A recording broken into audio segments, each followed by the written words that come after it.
Pemirsa, Anda kembali menyaksikan Road to CNBC Indonesia Awards 2025 Best Bank and Financial Services yang bertajuk Transformasi Bisnis dan Keuangan Digital, Fondasi Baru Pertumbuhan Ekonomi Nasional. Dan saat ini kami telah bersama dengan Chief Executive Officer atau CEO PT Prismalink International atau PLING, Bapak Laksono, untuk membedah transformasi yang sudah dijalankan oleh perusahaan sebagai pelaku industri jasa keuangan digital.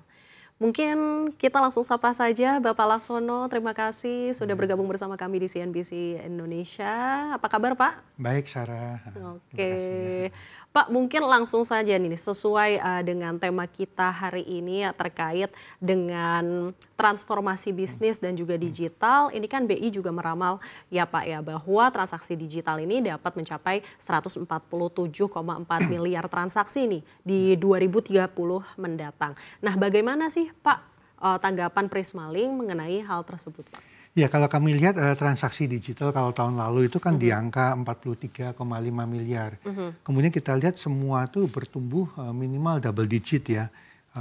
Kalau ngomong kris sekarang juga kalau per Agustus juga sudah mencapai 8,86 miliar. Kemudian juga kalau belum BI Fast, belum mobile banking, belum transaksi yang lain. Jadi memang dan growth-nya kris ini memang luar biasa karena bukan double digit ya, triple digit ya. Jadi sampai ratusan persen.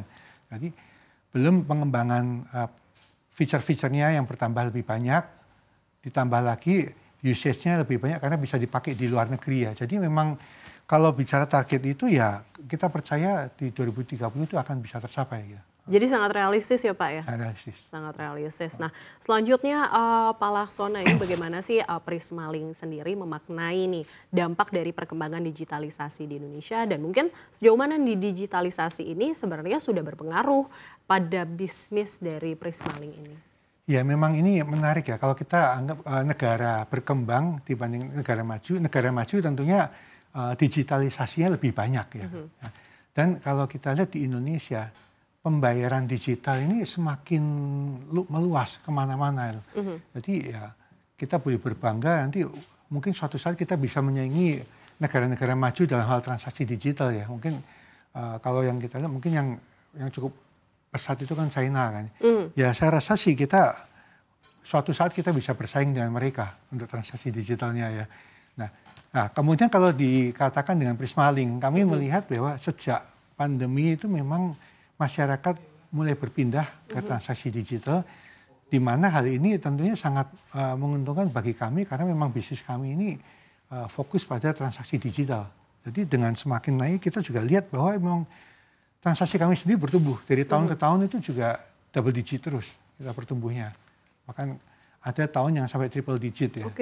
Jadi ya luar biasa kalau kita percaya bahwa memang transaksi digital ini masa depannya memang cukup baik, sangat baik ya makanya. Dan kalau kita lihat bahwa ya membuat Prismalink pun juga semakin dicari oleh merchant juga karena kasarnya sudah mulai semakin dikenal dengan adanya transaksi digital begini. Oke, pertumbuhannya sangat pesat juga ya Pak, bahkan sampai 3 digit juga ya Pak ya? Pernah mengalami. Tahun berapa tuh Pak kalau kira-kira? Ya terutama di waktu pandemi itu memang. Oh, pas pandemi justru sangat spiking begitu ya Pak ya? Oke, selanjutnya Pak, ini kan sebagai perusahaan yang memang menyediakan sistem payment gateway, Prismalink ini kan memiliki beragam produk ya atau mungkin solusi keuangan.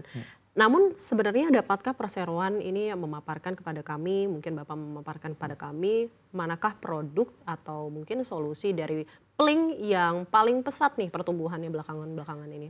Oke, ini jadi kalau dari sisi kami memang kami sangat terbantu dengan regulator ya, dalam hal ini Bank Indonesia, di mana mereka juga terus mengkampanyekan penggunaan kris ya. Feature-featurenya ditambah, kemudian penggunanya juga sampai melebar sampai ke luar negeri ya. Jadi kami melihat bahwa ini salah satu segmen pembayaran yang growth-nya yang paling tinggi dibandingkan yang lain. Nah, sementara untuk transaksi-transaksi yang lain ya secara tradisional itu ya memang virtual account dan kartu kredit ini termasuk yang besar juga yang bertumbuh. Jadi kami melihat hal itu ya. Nah, kemudian ya kedepannya kami percaya bahwa kris itu akan semakin membesar karena mendapat dukungan dari Bank Indonesia dan juga melihat roadmap-nya, pengembangan fiturnya seperti apa, dan juga jangkauannya yang semakin kemana-mana gitu. Oke, jadi yang pertama memang kris begitu ya Pak ya, lalu disusul dengan virtual account.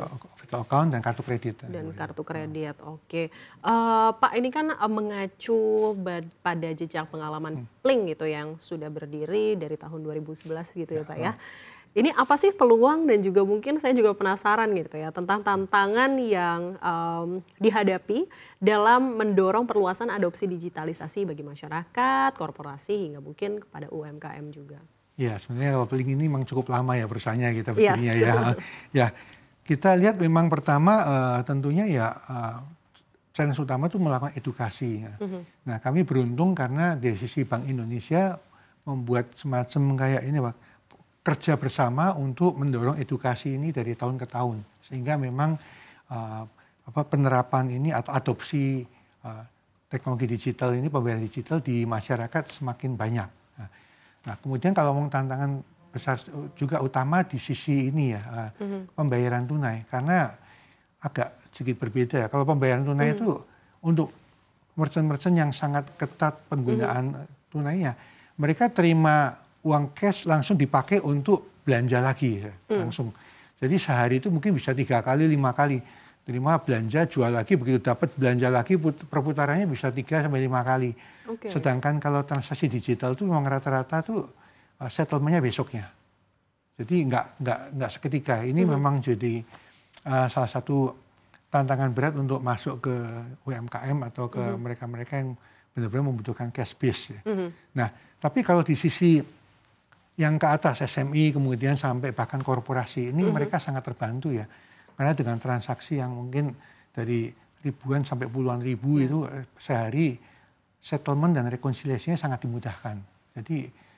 Jadi di samping tantangan di UMKM yang di sisi masyarakat kecil, untuk yang sisi pengguna besar itu sangat dimudahkan mereka.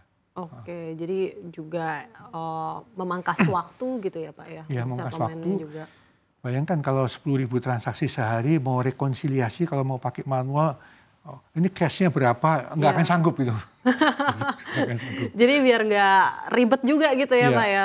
Oke, tapi saya juga penasaran gitu Pak. Kalau dari korporasi, sebenarnya sektor mana sih Pak yang mungkin paling banyak ditangani oleh Pling juga? Nah, dari sisi korporasi kita juga banyak juga sisi edukasi karena kan yang repot itu kan kalau misalnya punya mahasiswa 1.000 yang bayar 998, yang 2 orang yang nggak bayarin siapa? Itu kan kalau dipetanin satu-satu agak susah kan, sehingga memang kebanyakan memang di sisi industri edukasi itu sangat memanfaatkan jasa payment gateway atau perbankan untuk membantu mereka kan. Kemudian juga rumah sakit, transportasi, hospitality itu beberapa yang jadi pengguna kami juga, termasuk ini ya sarana rekreasi sama pelayanan umum. Jadi mereka juga menggunakan karena memang ya sekarang hampir semua bidang itu sudah mulai tersentuh oleh pembayaran digital. Benar. Jadi memang sudah banyak gitu ya dari mulai kesehatan sampai ke pendidikan juga gitu ya kata Pak Laksmono. Nah tapi mungkin sebelum kita jeda nih Pak, saya ingin tahu juga nextnya mungkin sektor mana nih yang ingin dipenetrasi oleh Pling mungkin di tahun depan. Gitu. Tahun depan ya prinsipnya sebenarnya gini. Di mana industri yang membutuhkan pembayaran, biasanya mereka butuh kita. Nah, sekarang boleh dikata ya semua industri ya perlu pembayaran kan ya kan. Tapi memang beberapa ya kita fokuskan terutama untuk yang mereka yang pembayaran dalam jumlah yang repetitif gitu. Karena ini yang akan menyulitkan. Ini pembayaran bulan lalu atau 2 bulan yang lalu atau 3 bulan yang lalu karena angkanya sama semua kan. Nah seperti ini akan lebih merasakan manfaat kalau kami bantu. Oke.